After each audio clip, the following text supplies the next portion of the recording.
What's up, everybody? Welcome to another edition of Established Run's NBA Injury Report Analysis Show. I'm Drew Dinkmeyer here with Mike Gallagher to walk you through tonight's 11-game slate, a big Tuesday slate in the association. And I did not know this, but Schwepp on our projections team noted that this is the last slate of more than 10 games for about a month, which was shocking to me and exciting because I think slate size, when you get these mid-slate sizes, it's much better for the game. That usually means there's fewer back-to-backs and different stuff like that kind of mixed in. So I'm excited on that front. Mike, how are you feeling today? Yeah, I love that. Maybe you could get a little hug streak going here. Got another one in today. Running through the minutes, got through most of them, so I feel like we're in a pretty good spot. The headline here, or the theme, I should say, holy big spreads. A lot of double-digit spreads. So we got a lot of blowout mixed in. You and I will definitely talk about that later, about picking the right spots and maybe if the payoff is right, if you do want to kind of roll the dice. And maybe we'll set that up a little bit for you guys here today. All right, let's get into the game-by-game stuff. Let's start with Brooklyn and Orlando. Brooklyn, one of the few teams on the back end of a back-to-back here tonight. They'll be without Ben Simmons, who's being set out due to left lower back injury maintenance. They'll also be without Cam Thomas, who suffered a right ankle sprain last night. How does Brooklyn how are they set to replace Cam Thomas and Ben Simmons tonight? Yeah, so interesting note on the listing for Ben. We saw him get the lower leg thing, and he ran really short minutes yesterday. So they ran him quite, and he's not cleared for back-to-back. So this is related to the back, not the new leg thing he picked up, for what that's worth going forward. So probably limited back-to-backs, I would guess there. But Cam Thomas rolled his ankle in the fourth quarter, took his shoe off, got helped off by two trainers, said he was feeling okay, basically day-to-day to get x-rays. Pretty clear he was going to be out. We had him out in projections last night, and he'll be out for it's more of like a probably 2-3 games thing. This is not the same ankle that he rolled earlier this year. That cost him some time, just to note that. So pretty confident that Dennis Schroeder's going to start. I mean, he started last game, easy game. Minutes have been pretty strong. He missed the blowout here. Of course, the Grizzlies are just terrible. But he was looking at like 32 and a half minutes had the game been close. So he's got a pretty big role, 10 potential assists. We've seen him routinely get double-digit potential assists, pretty strong handling role, getting pretty thin in the ball handling department here. So he's in a pretty good spot. And then we're expecting Cam Johnson to get back into the starting lineup. We've seen the point guard and the Mikal kind of more of a 2 than a 3 that he's been playing. So I think we're pretty confident in that. There's a chance that Cam Johnson's minutes are a little limited. He's been dealing with some injuries as well, but pretty confident that they would be starting those guys. Lonnie Walker would benefit. We'll probably get Jalen Wilson back in the rotation. Day'Ron Sharpe, Nick Claxton can probably handle most of those minutes. So those guys will be kind of the Dennis Smith Jr., if I didn't say him yet, he'll be kind of getting the Dennises will cover the point guard minutes and with a little bit of overlap, I think, too. But Orlando is pretty big, so it probably won't be too much overlap. All right, let's move to the Orlando side where Paolo Banchero is questionable with an illness. He missed last game. It was his first missed game of the season. They're also without Jonathan Isaac, who's got a left knee strain, and then without some of the G Leaguers. What are your notes on the Magic? Yeah, Paolo was sick over the weekend, and I wanted to take an over on him on Saturday, and we shared it with the Discord, and I was like, what am I doing? Like, he's sick. And just the matchup against Detroit was too good, but he was terrible. Did hit a game winner, though. But yeah, he went through shoot-around. Jamal Mosley said at shoot-around, they're giving him extra work at shoot-around to make sure he can go. He's going to be game-time decision. Regardless, we know the Magic are really quick to announce starting lineups, so they may not be as quick here. So I feel pretty good. He's going to start. If they didn't start him, that would be, maybe they go back to the double big lineup again. That was a little bit surprising last time. I don't think they do want to start Markelle Fultz. Jamal Mosley said that they don't want to ump his minutes too much, and he talked about the pairing between him and Cole Anthony playing together again. So it seems like they're setting it up for him to come off the bench in this spot. They are going to get Gary Harris back in the mix. He also rested in the back-to-back. So if Paolo's in, expecting Suggs, Garris, Franz, Paolo, and Wendell in the starting lineup. And then I don't really know, but pretty confident he's going to play. He's been dealing with this illness for like 4 or 5 days. We've got a little bit of and so filling in this Jonathan Isaac, there's a lot of ways it can go. It could be small. Maybe they'd run more Anthony Black, a lot of 3-guard lineups. That's on the table. I don't know. They don't really go that route usually. So we could see Chuma Okeke get in the mix. They could run double big. They could run Caleb Houston as more of a 3 than a 2-3. So we've got kind of a little bit of a hedge, leaning mostly into the multiple guard situation here. The nets aren't too big in the backcourt, and we are expecting a minutes limit on Markel Fultz again coming off the bench. If Paolo is unable to go, do you think they go back to this double big starting lineup with Goga? It was not a matchup against a very big team in Atlanta that they chose to opt in that direction. Brooklyn would be similar in terms of not the biggest of teams. What are your thoughts there? Yeah, I think so. It's pretty out of the blue. It didn't go like terribly early on. They got kind of killed in like the third quarter and all that. So Yeah. I think they would, but again, that's my lean. But I'm pretty sure Paolo is going to play. Okay. Let's move to Dallas and Cleveland. On the Dallas side of things, Luka Doncic listed available along with Josh Green and Maxi Kleber and Derek Lively, all listed available. On the outside, still Dante Exum, still unavailable, and then some of the G Leaguers. So this will be the healthiest version we've seen of Dallas in some time. What are your expectations for how they look tonight? Yeah, pretty much good to go. They are getting a big opponent. We've seen them mix in this Maxi Kleber front court situation at the center spot. They might run pretty big. Derek Lively's minutes got cut out. They were not handling the Halliburton pick and roll stuff over the weekend. So I think the centers could kind of bounce back a little bit here. Jane Hardy basically out of the rotation, kind of getting some garbage minutes. Jason Kidd basically said he's in the stay ready group. So, so expecting the same starting lineup. As I mentioned, Lively's minutes should be a little bit more secure here because they just can't go small against the Cavs. And then obviously, Luka could play. Luka wants to play 48 according to Jason Kidd. Certainly has, coming off a loss. Not a back. Oh, they are in a back-to-back, excuse me. So maybe not as much upside, but certainly expecting the same starting lineup. Tim Hardaway Jr. has really fallen off. He's shooting like mid-30s in the month of February. He's completely torpedoed his 6 man of the year case. Monk's kind of cooking here. And then Derek Jones Jr.'s minutes will be there. They'll have a decent amount of Gafford and obviously Maxi Kleber, but expecting a little bit bigger version here from the Mavericks. Let's move to the Cleveland side of things, where they are still without Tristan Thompson due to suspension. And then their G Leaguers, Craig Porter Jr., Pete Nance, Isaiah Mobley, and Amani Bates all listed out here. So fully healthy version of Cleveland. No worries about Donovan Mitchell. No tweet watches there. What are your expectations for the Cavaliers tonight?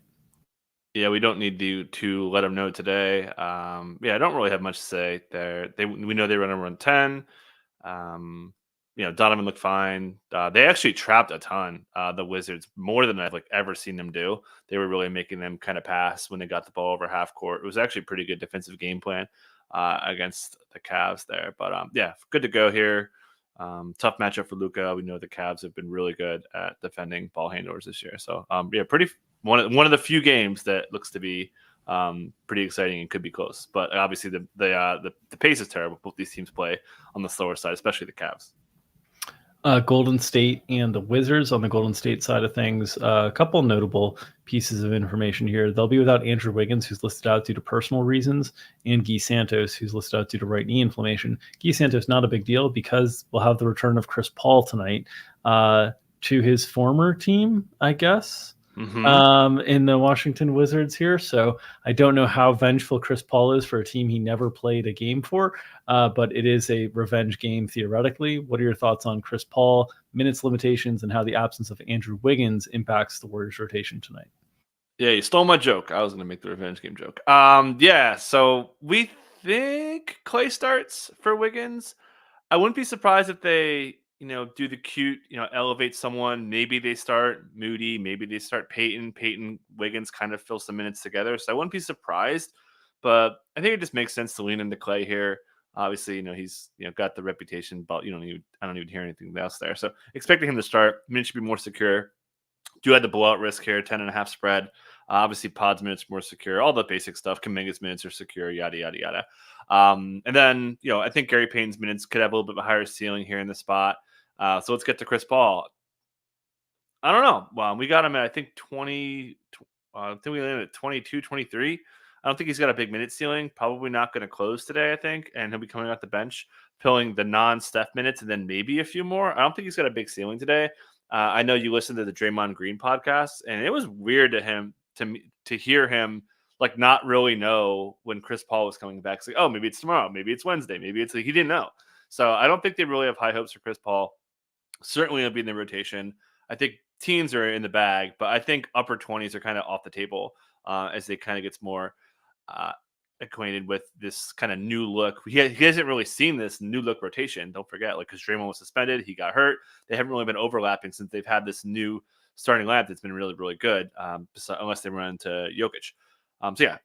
Expecting Clay to start. Expecting Chris Paul in the low 20s minutes. Gary Payton's minutes should be up. Moses Moody has a shot at rotation minutes here. And then, Looney could be a little bit safer. And then also you get the blowout. So kind of a whole lot going on here, but the matchup's really good. We'll see if they get aggressive with Steph. They might. And I thought that the Wizards were pretty good. One of their best defense. And they've been better since Brian Keefe took over.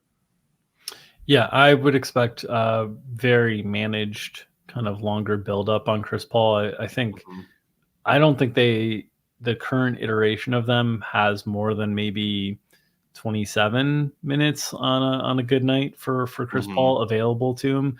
I really think Podziemski's ascension has really hurt the ceiling of Chris Paul long term. And then also Chris Paul and Draymond Green playing together was kind of the big concern coming into the year, just in terms of how those two fit. From an offensive perspective, obviously great ball movers, but a little short on shooting when you have those two on the floor at the same time together. And so if Draymond's minutes are going to be upper 20s, I'm interested to see how much they overlap those two together, because that was kind of a concern coming into the year as well. But yeah, I expect Chris Paul's return to be modest from a fantasy perspective in the immediate term. Wizards side of things, they've got Denny Avdia listed questionable, along with Corey Kispert and Landry Shamet. Corey Kispert was a non-COVID illness add very late to the injury report, was not ruled out officially until after the game had started. One of the more frustrating situations to try to deal with from a projection standpoint, because when you see those really late questionable tags with illnesses, there's a very good chance that the player's not playing. But when the team does not rule out the player officially, it's very hard for us to take them out entirely. And so kind of a difficult situation to deal with. Maybe we'll have to deal with it again today. He's listed questionable up front, but we'll see. And then Bilal Coulibaly is out here with that right pelvic contusion. So they're pretty thin on the wings here, at least thinner than normal potentially. We'll see with Denny, Kispert, and Shamet what their availability is. But what are your notes here on the Wizards? Yeah, you'd think chances are one of those two guys is going to start. And if we think it's going to be Shamet, so if Denny's in, we'd be looking at Tyus Jones, Shamet, Denny, Kuz, Bagley, and then Jordan Poole would still be off the bench. Brian Keefe seems pretty committed to the bit. Great game against the Cavs. Was really in control. He had a downhill game going on. Was firing away from deep. The best game he's played in quite some time. And Keefe really talked him up. He said that he has the best net rating since he took over. I didn't fact check that since the Wizards, but yeah, we'll see. Revenge game, we always we love that stuff. So but expecting Shamet to start if he can go. Tough read on the situation there. And then as you mentioned, Kispert was sick in warmups, so got the cue, downgrade, yada yada yada. So he was on the front end of the illness. Decent chance he misses here. They like him off the bench, so I don't think he'd be a candidate to start. But if Shamet's out, Denny's out. Then maybe they do start him. I think that they are. I think it's very unlikely Poole starts if I'm not being clear there. Johnny Davis also been playing better. I don't think he's a candidate to start, but he would benefit from minutes. Jared Butler would play a little bit more. But yeah, it seems like some of these guys are going to play. It's just it's tough to read these illness tags. In the scenario that all three are unable to go, do you think Jordan Poole gets back in the starting lineup in that scenario? Because the talent drop off is pretty deep in terms of what they're running out there on the bench. Probably, because you'd be starting Butler or something. I don't think they would start Johnny Davis. They might though, but I wouldn't be shocked though. It wouldn't be like, oh my god, they're really doing it. Because he seems to really like him off the bench. We can have two teams just spot starting Champagnes this year for no reason, potentially. So maybe we'll get that. New Orleans and the Knicks. On the New Orleans side, no Jose Alvarado due to league suspension. No Dyson Daniels due to left knee meniscectomy. They've got a questionable tag on CJ McCollum due to a left ankle sprain, and a questionable tag on Zion Williamson due to a left foot contusion. What are your expectations on those questionable tags for some big Pelicans players? Yeah, expecting both them to go. They both went through practice yesterday. CJ's ankle was never really a big concern. We know Zion's had this Q tag pretty much every game, and if it's not a back to back, he's been out there full. Huge hand. No surprise. We were expecting the starting lineup on the screen when we saw the news that they would just play point Zion. We've been talking about this for weeks now that they're going to let him handle. So expect that to start there. So expecting the starting lineup back to where we were before. CJ, Herb, Bi, Zion, and Valanciunas, who's been playing a lot better lately. Obviously, still a pretty big role for Trey Murphy at the bench. We'll see what happens to Jordan Hawkins. We dinged him a little bit. We had a pretty big minutes projection on him because look at what we got here. We got Matt Ryan playing. Matt Ryan played more minutes than Jordan Hawkins, which was quite stunning there. So we've got a pretty big ding on Hawkins, and this was without Najee Marshall. He was out last game suspended. He's back now, so they've got bodies. I'm curious to see what kind of squeeze Jordan Hawkins gets, but yeah, they kind of need this win here. Really tough loss against the Bulls, even though they were a little shorthanded. But I think they're going to be pretty close to full, besides the guards you mentioned who are out for suspension and knee injury. We'll note it is front end of a back-to-back for them, so there is the concern of like if Zion or CJ, Zion's been playing through stuff. If they choose to try to use this as a managed situation between the two games, you might get one player who sits today with the expectation that they'd go tomorrow and vice versa. So just to note, they are national TV tomorrow too. They're at Indiana national TV, so they could definitely sit Zion. That would be Trey Murphy starting there. Okay. Knicks side of things, Jalen Brunson questionable neck cervical spasms, and Isaiah Hartenstein questionable left Achilles tendinopathy. They still got the out tags on Julius Randle. OG Anunoby, we got a report that that's still going to be 2 to 3 weeks away from a potential return there, and then Mitchell Robinson, of course, out. So, I mean, the Knicks have been really, really battling through it from an injury perspective of late. Jalen Brunson's been kind of holding it together for them. Yesterday, it was a close win at the Garden over one of the weaker teams in the league in Detroit. And Jalen played 40, Hart played 42. They're running these guys in the ground, and you're dealing with injuries. So what's your expectation tonight on these Q tags for Jalen Brunson and Isaac? Yeah, new injury for Brunson. I didn't see what happened to him. He did post-game media. He didn't get any questions, so I think he's good to go. Am I sounding okay? Did you just mute yourself? I think I'm good. Okay, cool. Yeah. Cool. So, Isaiah Hartenstein, we know the deal here. This is a thing he's been dealing with for months now, expecting him to possibly sit. That would get Jericho Sims in the starting lineup to play a pretty decent amount of minutes. And then, let's talk about the play last night. We're seeing a little joke. We're seeing positionless basketball. We're seeing new positions now. We're seeing the Sixers start inbounders in Nick Batum. And the Knicks are starting strong safeties. Dante DiVincenzo, nice arm tackle of Asar Thompson. So, we'll see. If Brunson's out, obviously it's Deuce McBride season. He would play a ton of minutes. We know he's been filling all the non-Brunsons, a little bit of overlap as well. A little bit more Alec Burks. Alec Burks did not get a long second half rotation. And then, we'd see a little bit more Boyan and those guys to fill some minutes. We'd see Precious at the 5, and that would help out Boyan and those guys if Hartenstein did miss. Yeah, Chad asking if why would it be Sims starting instead of someone like Boyan and just sliding Precious to the 5? What are your thoughts there in terms of how Tibbs likes to do things? Just what they've been doing. They haven't been starting. I've been talking about this we keep expecting it to happen, and I agree that it should happen, but he doesn't do it. Like, he likes to start Jericho Sims, so just the evidence in front of us suggests that they want to play a center. All right, Philadelphia and Boston. On the Philadelphia side of things, they're without Robert Covington and Joel Embiid. They got a questionable tag on KJ Martin due to a right ankle impingement. You kind of cut out there. Thoughts on the 76ers? I'll pop out and pop back in. Oh, yep, there you go. Yep, cool. That's what happened. Okay, so, Sixers. We got a note talked about this for a little bit, that Nick Nurse said he is going to kind of have by committee this 5th starter. So he's going to be starting. We know he's going to start Maxey, Tobias Harris, Paul Reed, Nick Batum, but it'll be a 3-man committee between Buddy Hield, Kelly Oubre, and DeAnthony Melton. We've seen Melton still have a minutes limit. This seems like a Melton spot, right? You need the wing defense. The minutes limit's been pretty harsh. And there was commentary from Nick Nurse saying that he's going to try to mix up some new lineups. So I wouldn't be totally surprised if Buddy Hield's minutes get dialed back a little or gets pulled out of the starting lineup. So watching for that. And then we're seeing a little bit more of the small ball stuff. Didn't really happen in the last game, but that's because the Bucks play pretty big, right? Obviously, Boston, we know teams like to play a lot smaller against them. So it could be, Paul Reed could be cut down. He's still going to start, but beware of the Paul Reed kind of rug pull here as they mix in more wings and more shooting. I think that they got to lean into 3-point variance in this spot here, which makes sense, especially on ball shooters. The Celtics allow the most off dribble 3-pointers per game. So yeah, the 3-point shooters, if the Sixers keep it close, it will be because they shoot the 3 well. If Melton does get ticked up, you mentioned Buddy Hield being vulnerable, but would Batum be vulnerable there as well? I mean, they could just slide Tobias back to the 4 if they wanted to kind of go that route. It's a team that's just struggling for offense so much, so that's why I asked the question.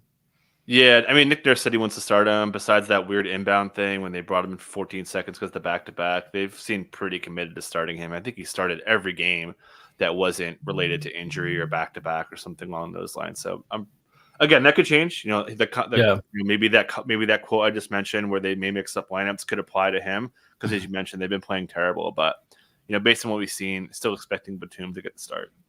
Okay. Boston side of things, they have nobody listed out or questionable of significance here, and that's unusual for Boston. But they've got 2 days off since their last game and 2 days off till their next game. So a rare kind of break in the schedule for the Celtics here, fully healthy. Any notes on them? Nope, just crushing. Just they're going to clinch really early, the number 1 seed. So yeah, very little to add. Tatum's playing a ton of minutes, so yeah, should be a pretty good spot here for those guys. Transition defense is a problem for Philly, so someone like Jaylen Brown who's been playing better could be viable. Utah and Atlanta, Quinn Snyder revenge game. On the Utah side of things, they're without just their G Leaguers here, no other questionable tags or anything like that. So what are your notes for the Jazz? Yeah, so let me pull up the box. I hate how ESPN flipped this and they made the more recent games further down. So yeah, we saw a couple things that were tied to Victor Wembanyama in the last game, and Will Hardy said after the game that was kind of why we saw Walker Kessler's minutes get pushed down. They were really trying to overlap John Collins for spacing against Wembanyama. So different matchup against the Hawks don't really have a Capella's not spacing the floor or anything. So or recovering the same way. So I think Walker Kessler could be back to life. Obviously, Taylor Hendricks' minutes are locked and loaded. Keontae locked and loaded. So this starting lineup is pretty much set in stone. Jordan Clarkson is playing a ton. So we know this kind of like 9-man rotation that they've been kind of sticking with. Bryce Sensabaugh kind of not going anywhere. But yeah, I'd expect Walker Kessler to bounce back. Great matchup. We love centers against the Hawks. So I think Walker Kessler could be pretty sneaky today. On the Hawks side of things, the injury report is full. Trae Young and Onyeka Okongwu are both out. They've got questionable tags on a bunch of the G League guys, which is always a little bit concerning in just terms of roster depth here. Trent Forrest, the 1 G League 2-way guy that's listed as out. We saw a big role from DeJounte Murray last game in the absence of Trae Young. Would expect that to continue going forward here, but what are your other notes on the Hawks? Yeah, pretty straightforward. You mentioned Trent Forrest. He hit his G League limit, so he can't play right now. And they're going to play Kobe Buffkin. There was a lot of commentary from Quinn Snyder. Let me get the exact quotes here, saying that he has been much better as a defender, and he's coming along as more of a combo guard, and he could defend at the NBA level. So these are all pretty good and encouraging signs for him, expecting to stick in the rotation. Obviously, the starters are the same: DeJounte, Bogdan, Capella, Jalen Johnson, and Sadiq Bey. Still plenty of Hunter. They've been running that small ball lineup a little bit. They're probably not going to do it too much here because Utah's pretty big. But yeah, I mean, DeJounte, if you have him in best ball, the timing really couldn't be better. Bogdan as well. Really, all we know, we are pretty heavy Hawks when we were drafting best ball. So if you don't have Trae and you have other Hawks, you're in a pretty good spot here. On Charlotte and Milwaukee, on the Charlotte side of things, Seth Curry probable after missing last game due to right hip soreness. They're still without Mark Williams, Nick Smith Jr., Nathan Mensah, LaMelo Ball, all listed out. Davis Bertans upgraded to questionable here with a left knee hyperextension. What are your notes on the Hornets? Yeah, so we saw Bertans get hurt a couple games ago, and when he got hurt, he got ruled out within a couple minutes, and then was doubtful, and then gets the Q-Tech here. I still think he's missing, so that would probably get Bryce McGowan's in the mix. But we got to talk about the Hornets defense, man. Since they made the trade, they've had the number one defense in the NBA. They've been winning games besides a road back-to-back set against the Warriors that was just ultimate. Like, there's no way they're winning this game kind of thing. And thankfully I didn't bet it. But I bet them 3 times, and then they've coasted all 3. So I bet them again. I bet the Hornets plus 14.5. I like how they're playing. They're running a lot of aggressive doubles and recovering pretty well. Miles Bridges is playing great. So, yeah, expecting the same starting lineup. A lot of talk about Micic after the last game. Clifford went off for probably 85% of his presser was talking about how much he likes Micic and how he has such great IQ, his size, and how he can run pick and roll as his base coverage there, or I shouldn't say coverage, set for them. So, yeah, pretty much set there. Yes, we'll continue to see Grant Williams play off the bench. Micic, and then McGowan's could go away if they bring Davis Bertans back. He's been filling in there, but we're seeing just a ton of minutes here for these guys. Milwaukee side, Giannis Antetokounmpo is listed probable with right knee patellar tendonitis. Andre Jackson Jr. listed doubtful with non-COVID illness. They're still without Chris Middleton here. Giannis has largely played through probable tags this year. I know I don't have a lot of Giannis in the best ball playoffs right now, so I wouldn't mind Giannis skipping out on a game, but they are not on a back-to-back. They're in a soft spot on the schedule where they've got some rest. So what are your inclinations on this Giannis probable tag tonight?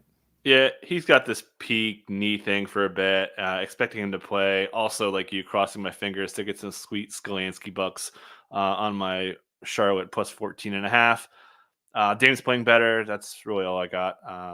Jay Crowder, could you make a shot for us, please? A tough miss for us on a over on him. But yeah, Connaughton's playing better. Portis playing better. Blah blah blah. So yeah, pretty straightforward here. Detroit and Chicago on the Detroit side of things, they have not yet filed on the second night of a back-to-back here. Will be interesting to see if anything pops up for them. So we'll circle back on them to see if they filed the 2:30 here. Let's move to Chicago side where they're without Zach LaVine, Patrick Williams, Torrey Craig, and of course Lonzo Ball. No other questionable tags for the Bulls. So what are your notes on them in a friendly matchup against Detroit tonight? Yeah, not much. Yeah, I assume he's playing awesome. Don't really have too much to say there. Kobe's playing a bunch. Yeah, big spread here. How often do you see the Bulls get this kind of spread? It's got to be the biggest spread of the season, which makes sense. But yeah, don't really have too much to add. They're kind of locked and loaded here. The Drummond overlap went away last game. It's probably the only thing to note. Front end of a back-to-back as well for the Bulls here. So you could see a little bit shaved off the top for the main guys. We just generally haven't seen the Bulls in a lot of blowouts, so there hasn't been much reason to do so, but it'll be interesting to see if there's any there. Also, Dalen Terry was really great last game for them, so a little bit of signs of life for the development side of the Bulls, as Kobe White's been a big hit this year, and I'd assume him coming on of late, and then Dalen Terry.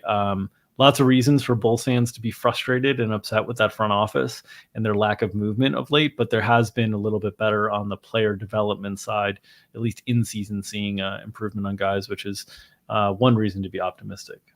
Very limited reason to be optimistic, but one of them. Let's move to San Antonio, Minnesota. We'll come back to Detroit if they do file at the 2:30. On the San Antonio side of things, they've listed out mostly just the G Leaguers here. No other notes. There were a really weird rotation on Keldon Johnson last game. So what are your notes on the Spurs here and Keldon Johnson? Yeah, let's start with Keldon. I got to close some windows out here. So Mitch Johnson, their assistant coach, did post game, and he said that Keldon Johnson only played 4 minutes because of, quote, repetitive mistakes. He said he expects him to be back, and he had no doubt that he'll be able to recover and get back to normal. Keldon's minutes have been really weird. We've seen him play garbage. We've seen him get really short rotations. He's kind of been in the doghouse, but could see him bounce back here. Yeah, so that's kind of it. Definitely could see the rug pull. Matchup's terrible against a really good Minnesota defense, but expecting him to be back to a pretty close. We took a couple minutes off him from normal just because you play 4 minutes. We got to bake in some downside. But yeah, everything else pretty much good to go on those guys. Minnesota side of the equation, Rudy Gobert listed questionable here with the left ankle sprain. He missed the last game, last time out. No other real big injuries for Minnesota. What are your notes on Gobert? Yeah, should be good practice, but I will add they are in a back-to-back. And there was a comment from Chris Finch last week saying they're going to be more cognizant of back-to-back sets. They get San Antonio today, Memphis tomorrow, both at home. So, pick your poison, I guess. Doesn't really matter. We know you'd probably rather play Gobert here, but yeah, that's really so. If it wasn't a back-to-back set, I'd feel pretty good. Gobert is going to play. That's pretty much all I got. All right, Houston and Oklahoma City on the Houston side of things. Pretty stable injury report still without Tari Eason. What are your notes here on the Rockets? Just a really tough spot. They got whooped. We saw them play OKC last game, and they were kind of hanging around. There was some foul trouble on Alfred Şengün that Doka said after the game that he shouldn't have played him through foul trouble because he just wasn't being aggressive enough. Just a bad game. This is a really tough matchup. They're 9.5-point dogs, and this is the kind of team that OKC kills.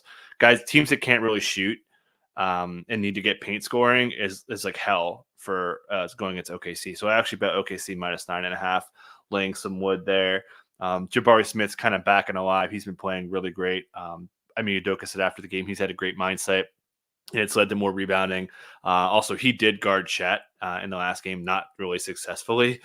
Chet kind of went to town here. We'll talk about OKC in a minute. But the other headline was Jalen Green kind of benefit a little bit from Şengün getting into foul trouble. I think they kind of kept him out there for more creation. So we saw him really start to crater as Amen Thompson was coming for his minutes. Amen also had a pretty bad game. So Green ran pretty good. I don't really have a lot of expectations for this Rockets offense. It just can't make threes. They actually made threes in this game, and they still kind of got wrecked. On the Oklahoma City side of things, pretty clean injury report here. Lindy Waters and Keontae Johnson as G Leaguers listed available. The other G Leaguers, Adam Flagler, Usman Jang listed out here. No other notable players on the injury report. What notes do you have on the Thunder? No, just Chet smashing. They're running in more pick and pop. They've been using his gravity, according to Mark Dagnall, to create more offense. Just playing great. He won't catch Wemby. It doesn't seem like for Rookie of the Year, but OKC cruising along here at 40-17. Don't really have too much to add, except I expect them to crush today. All right, let's move back to Detroit because we did get a filing from them on the 2:30 injury report. We've got probable tags on Cade Cunningham and Jaden Ivey. Cade listed with left knee injury management. Jaden Ivey listed with right ankle soreness. They're still going to be without Marcus Sasser, which is going to be at least a week or two with the right knee contusion. What are your notes or expectations here on the Pistons backcourt? So I guess Ivy, it was quite odd to see him not close. We saw Quentin. So we took a Simone Fontecchio under because I was hoping that we were hoping that Quentin Grimes would like cut into Fontecchio a little bit. He cut into Ivy. Ivy did not play in the fourth. I didn't see what happened, and Monty obviously didn't get anything. He only talked about the Dante DiVincenzo tackle, so I don't really have too much. I was watching this game pretty closely. I didn't see so. Don't have a great read, but he's probable, so expect him to go. Cade, standard probable tag. Thought he might get a Q since they did play him a bunch. He is on an informal minutes limit, according to Monty Williams, but he played 36, so he looks to be back to pretty full. Maybe he comes back a little bit. Obviously, massive blowout concerns here, though. And then we do have Isaiah Stewart back. He should be back from his suspension, presumably back in the starting lineup. That should bump Simone Fontecchio back to the bench. So expecting a starting lineup of Cade, Ivy, Asar Thompson, Isaiah Stewart, and then Duran. Still the bench would be Quentin Grimes would be locked in. I think Fournier still got minutes. Fontecchio should still be good. Toussaint and Woolbaugh should go away here, and they still want to play Wiseman. I think that they've been true to their word. We'll see if that holds up. We haven't really seen Stewart play in a little bit, so he could get cut down, to maybe boost up Fontecchio. Because if you're playing Stewart and you want to find Fontecchio minutes, it's going to kind of have to be at Wiseman's expense if you want to get Fontecchio to like 25, and you want to play Grimes, and you want to play Fournier, but. A couple ways it could go, but definitely think Wiseman's a little bit more vulnerable today. Makes sense. Last game of the slate to walk through, Miami and Portland. Miami second night of back-to-backs, so they have not submitted yet. What are your expectations for what we might see from Miami tonight after an impressive road win in Sacramento last night? Yeah, really impressive road win. Jimmy's back, 1-game suspension, so he should be back in the starting lineup. Terry Rozier and Tyler Hero got ruled out pretty quick. I mentioned yesterday that, it didn't look like Rozier was doing too much. And then they gave Tyler Hero like imaging, like full on. So usually when a guy gets imaging like that on a knee, he's probably missing multiple games. So yeah, kind of flying blind for now. Probably just based on the math and based on the early rule outs yesterday. you'd think one sitting, right? So, one of them in, maybe both of them. If both of them go on again, I think he played well enough to maybe start. Maybe bumped Duncan Robinson. Duncan Robinson ran a lot of pick and roll yesterday. That was kind of odd for him to have that big of an impact of a game when he went 1 of 11 from the field. So did want to shout him out. So yeah, just kind of unclear. I can't really break it down too much. Haywood Highsmith played great. They ran 7 last night with 8 minutes combined of Cole Swider and Alanis Williams. But yeah, they'll get Jimmy back for sure. And yeah, I kind of lean Rozier ahead of Hero just because getting the MRI is usually not a good sign. Yeah, I think they would start DeJuan. DeJuan played pretty well yesterday, so I think he would kind of earn a starting spot. They'd probably move Jaime Jaquez back to the bench for Jimmy, and then start the rest of them if it's just Hero or both of them. Yep. Portland side of things, they're still without Scoot Henderson, Malcolm Brogdon, Shaedon Sharpe. We got a probable tag on Ryan Rupert. What are your notes on the Blazers today? Yeah, not much. We'll see Chris Murray in the start there. Only thing Billups said is he burned the tape after the Hornets demolished his team, kept him to 80 points. That's pretty much it. Murray's played a pretty good heavy bit. A lot of 3-point shooting should be coming here. And a lot of minutes. DeAndre Ayton's been playing a ton. Yeah, that's kind of where we're at, expecting them to be. We'll see what Miami. I saw some people complaining about like betting Miami on Twitter. I was like, dude, you can't bet Miami on injuries. Just can't do it. So yeah, it should be interesting. But yeah, expecting these guys to run it back. Don't really have too much to add there. You can start a support group. Mike, you've been the first to complain about betting on Miami on Twitter. I'm done. Closing line value. So maybe you could spread the gospel of I'm recovered. Closing line value. From this. All right.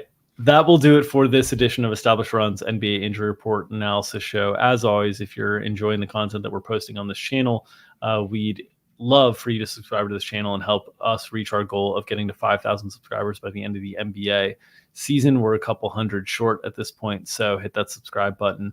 You can also hit the bell if you'd like to get notifications whenever we post new content that includes these shows Monday through Friday, but also video versions of some of our podcast episodes, where yesterday Mike and I took a look at some of the early returns on trade deadline candidates, talking about the Knicks, the Mavs, and the Suns. So check that out on this channel as well. If you're interested in some of our content behind the paywall, you can go to establishedrun.com/subscribe-MBA for more details on our premium package offerings on the DFS side of things. Myself and Mike Gallagher will be behind the paywall today at 5 o'clock Eastern time, breaking down this big slate from a DFS perspective, the good chalk, the bad chalk, the leverage plays, the contrarian pivots, and of course the flag plants. So check us out behind the paywall at 5 o'clock Eastern time tonight, establishedrun.com. More details on these packages, establishedrun.com/subscribe-MBA.